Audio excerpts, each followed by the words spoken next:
कोल्हापूर जिल्ह्यात विशेषतः धरण पाणलोट क्षेत्रात गेल्या 2 दिवसापासून सुरू असणाऱ्या पावसाचा जोर आजही कायम आहे। त्यामुळे पंचगंगा नदीसह इतर सर्वच नद्यांच्या पाणीपातळीत झपाट्याने वाढ झालेली आपल्याला पाहायला मिळत आहे। मी सध्या आहे कोल्हापुरातल्या कसबावाड्यातल्या राजाराम बंधाऱ्यावर। सगळी दृश्य आपण राजाराम बंधाऱ्याची पाहतो की मोठ्या प्रमाणात पाण्याची आवक वाढलेली आहे पंचगंगा नदीमध्ये। खरं तर गेल्या 2 दिवसापासून मुसळधार पाऊस कोसळत आहे। कालपासून तरी अक्षरशः पावसानं थैमान घातलेलं आहे। विशेषतः धरण पाणलोट क्षेत्रात घाट माथ्यावर मोठ्या प्रमाणात पाऊस कोसळत असल्यामुळे नदीच्या पाणीपातळीत झपाट्याने वाढ झाली आपल्याला पाहायला मिळत आहे। राधानगरी धरणाचे देखील 7 दरवाजे इतके स्वयंचे दरवाजे उघडलेले आहेत। त्यामुळे धरणातून 11,500 क्युसेक इतक्या पाण्याचा विसर्गाची भोगावत नदीपात्रावर पर्यायाने पंचगंगा नदीपात्रावर सुरू आहे। त्यामुळे पंचगंगेचे हे सगळे विस्तीर्ण पात्र आहे जे आपण बघतो की अनेक पिकांची पाण्याखाली गेलेली आहे, शेती पाण्याखाली गेलेली आहे आणि शेतकऱ्यांना देखील नुकसान झालेलं आहे। तिकडे कोल्हापूर गगनमाला मार्गावर देखील मांडवी इथं पाणी आल्यामुळे हा देखील मार्ग वाहतुकीसाठी बंद करण्यात आलेला आहे। राजापूर देखील मार्ग बंद करण्यात आलेला आहे। गडहिंग्लजमध्ये नदीवर जो बंधारा आहे त्या बंधाऱ्यावर देखील पाणी आल्यामुळे तो देखील मार्ग बंद करण्यात आला। सर्व वाहतूक संकेश्वर मार्ग सुरू आहे। त्यामुळे प्रशासन देखील अलर्टमुळे आपल्याला पाहायला मिळत आहे की ठिकाणी पाण्याची पातळी किंवा पाण्याचा सर्वे करत पाण्याची लेवल बी मोजण्यात येते। त्यामुळे प्रशासनाकडून जी खबरदारी घेण्याची आपल्याला पाहायला मिळत आहे। मोठ्या प्रमाणात पाऊस कोसळत असल्यामुळे पूर परिस्थिती निर्माण होते काय अशी परिस्थिती देखील निर्माण झालेली आहे। खरं तर असा जर पाऊस कोसळला झाला तर मात्र पंचगंगेला पूर येऊ शकतो। कारण आता पंचगंगावरती 36 फुटावर पोहोचलेल्या जिल्ह्यातील 80 बंधाऱ्यावरती पाण्याचा जिल्हा पंचगंगेची इशारा पातळी 43 फूट आणि 39 फूट आणि धोका पातळी 43 फूट आणि आता 36 फूट पंचगंगेची पाणी पातळी गेलेली आहे। असा जर पाऊस कोसळला तर मात्र पंचगंगेची वाटचाल इशारा पातळी राहते त्यामुळे कुठेतरी पूर परिस्थिती निर्माण होत होती। त्यामुळे नागरिकांनी घाबरून मात्र प्रशासन दिलेल्या सूचनेचं पालन करावं असं आवाहन देखील जिल्हा प्रशासन केलेलं आहे। जिल्हा व्यवस्थापन असेल जिल्हा प्रशासन असेल ते आता अलर्टमुळे आलेलं आपल्याला पाहायला मिळत आहे। कृष्णपरी नवराष्ट्र कोल्हापूर।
कोल्हापूर जिल्ह्यामध्ये आज जी पावसाची नोंद झालेली आहे, काल पडलेल्या ज्या पावसाची नोंद आहे ती 65.5 मिलीमीटर एवढा पाऊस आज सकाळी 10 वाजता नोंद झालेला आहे। आणि काल जिल्ह्यामधल्या 43 मंडळामध्ये अतिवृष्टीची नोंद झालेली आहे।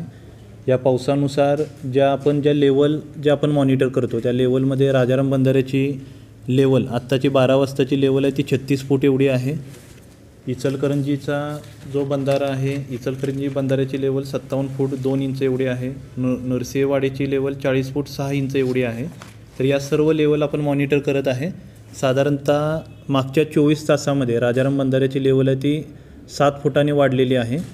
जी मुख्य धरणं आहेत, मुख्य धरणांमधला विसर्ग जर आपण पाहिला तर राधानगरी धरणामधून 11,500 क्युसेक्स एवढा विसर्ग सुरू आहे। दूधगंगा धरणातून आत्ता सकाळीच 20,000 क्युसेक्स एवढा विसर्ग सुरू करण्यात आलेला आहे। कोयना धरणातून 67,700 क्युसेक्स एवढा विसर्ग आत्ता आहे की जो थोड्या कालावधीने 75,000पर्यंत करण्यात येणार आहे आणि वारणा धरणातून 29,000 क्युसेक्स एवढा विसर्ग आहे. तर पडणाऱ्या पावसावरती आपण लक्ष ठेवून आहे. हवामान वेधशाळेचा जो अंदाज आहे तो आज आणि उद्यासाठी कोल्हापूर घाटामध्ये ऑरेंज अलर्ट आहे. इतर जिल्ह्यासाठी सुदैवाने आत्ता जो अलर्ट आहे तो ग्रीन अलर्टचा आहे, परंतु जो हवामान विभागाचा अलर्ट आहे तो प्रत्येक तासाला किंवा 4-4 तासाला आपण मॉनिटर करतो आहे. येणारा जो अपडेटेड अलर्ट असेल तो आपण खाली कळवणार आहे. हवामान विभागाचा अंदाज, पडणारा पाऊस आणि धरणामधला जो विसर्ग, सध्याचा विसर्ग आणि प्रस्तावित विसर्ग लक्षात घेऊन आपण सर्व नियोजन करणार आहे. राजाराम बंधाऱ्याची इशारा पातळी आपली 39 फूट आहे. सध्याच्या पावसानुसार पुढच्या साधारणतः 6 ते 8 तासामध्ये इशारा पातळीपर्यंत कदाचित राजाराम बंधाऱ्याची पातळी पोचू शकते. त्यानंतर पाऊस कमी राहिला तर लेवल वाढण्याचं प्रमाण कमी राहू शकतं, परंतु पाऊस ज्या पद्धतीने पडेल त्यावरती प्रशासन लक्ष ठेवून आहे आणि इशारा पातळीवरती पोचल्यानंतर ज्या ठिकाणी आपल्याला शिफ्टिंग करावं लागतं त्यासाठी जे निवारा केंद्र असतील, त्या ठिकाणी भागामध्ये लोकांना सूचना देणं असेल, ते काम आता महापालिका प्रशासनाने आणि जिल्हा प्रशासनाने सुरू केलेलं आहे.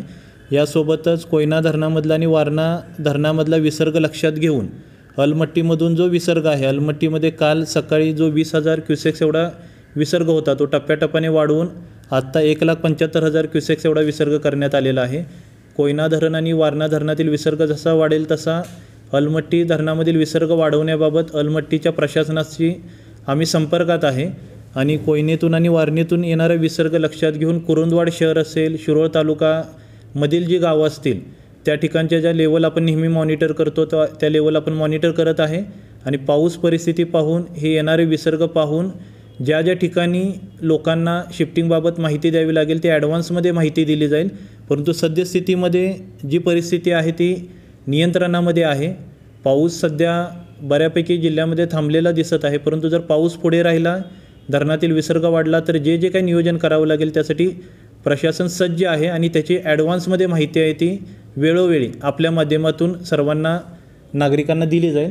सध्याच्या पावसामुळे सार्वजनिक बांधकाम विभागाकडील 16 रस्ते आणि जिल्हा परिषदेकडील 11 रस्ते बंद झालेले आहेत आणि त्यासाठी पर्यायी मार्गावरून वाहतूक सुरू आहे.